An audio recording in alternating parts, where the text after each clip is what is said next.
Today, there are over 1.1 million registered drones in the US. When tallying the additional unregistered drones, there are approximately 2.5 million drones across the country. This number has skyrocketed over the past decade and is only expected to continue climbing.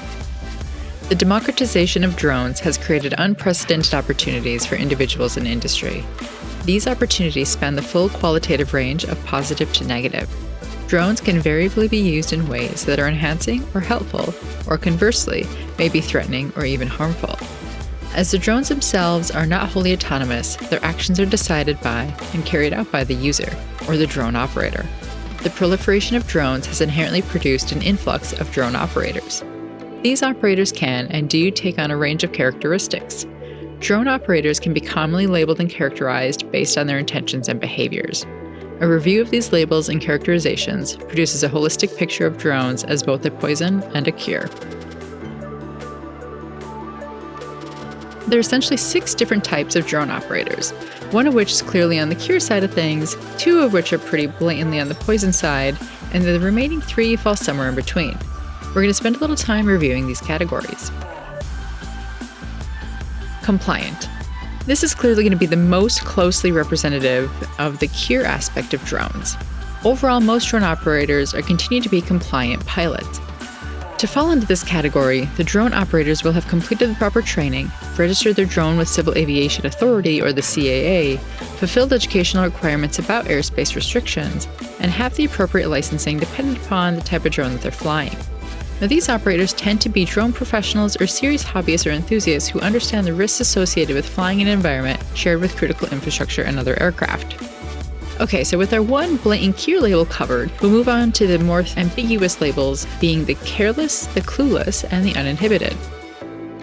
Careless operators are aware of the rules regulating drone flights, but they may not always fully adhere to them when they think it could benefit their flight objectives. These operators lack flight discipline and will maneuver their drone beyond the 400-foot altitude threshold or within the perimeter of geofence critical infrastructure, such as being within 5 miles of major airports. Careless drone operators pose a dangerous potential for collision, off-course operation, or loss of control. A careless drone operator may not seek to do harm to critical infrastructure or their aircraft, but the nature of the flight path can unintentionally draw resources and personnel from security sections and law enforcement to respond to unauthorized incursions created by their careless flight.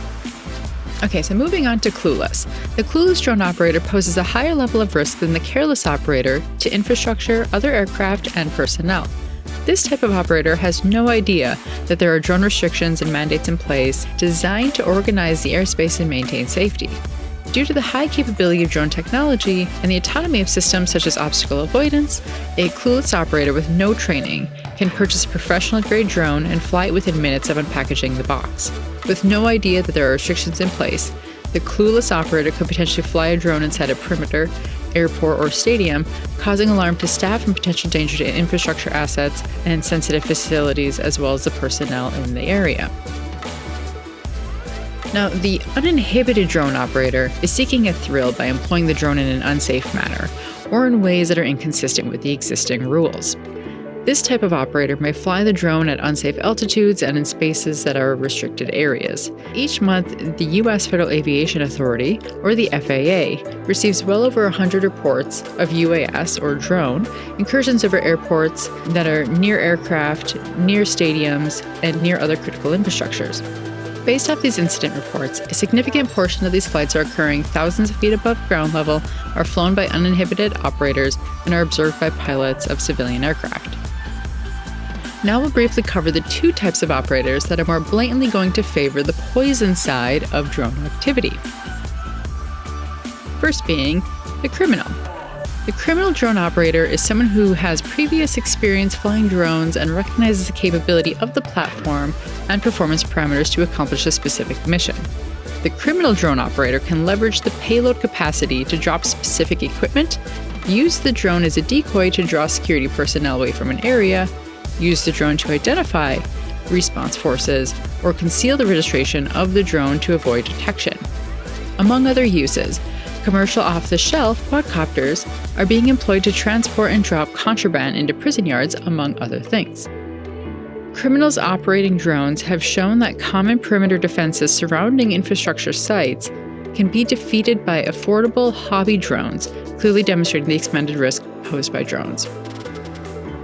And finally, a terrorist employing a drone could use a platform in a variety of ways.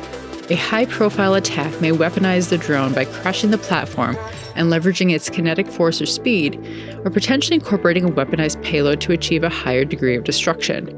Additionally, terrorist drone operators may employ drones as a reconnaissance tool, drop a point detonation explosive using the payload capacity, or attach an explosive charge to the drone and fly the drone into a target. Each of the drone operators as discussed can potentially pose a risk to other personnel, aircraft, or infrastructure. While we generally should not have to worry about compliant operators, pilots, passengers, law enforcement, and infrastructure owners should always consider the most likely and most dangerous scenarios posed by non-compliant drone operations.